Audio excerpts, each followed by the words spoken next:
Hello friends, I am Alice and today I am trying to teach you how to sex last longer. Reaching climax faster than your partner is common, so don't get down on yourself. Fortunately, most people who climax quickly can learn how to last longer. Exercises and lifestyle changes can help improve control, and there are lots of climax delaying techniques you could try during sex.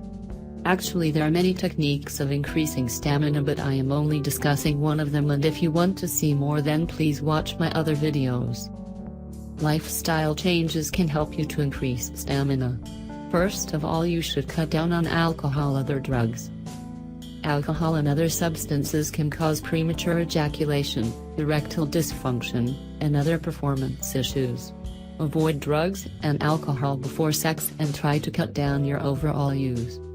And second step is to find a regular sexual partner if possible. If you typically date around, consider settling down with someone. Being intimate with one person can help you become more comfortable and confident during sex. When you're comfortable with someone, it's easier to have an open conversation about improving your sex life. Thanks for watching this video. If you think this video is really deserved to get more views, then please like, share this video and subscribe my health tube. Hope to see you again.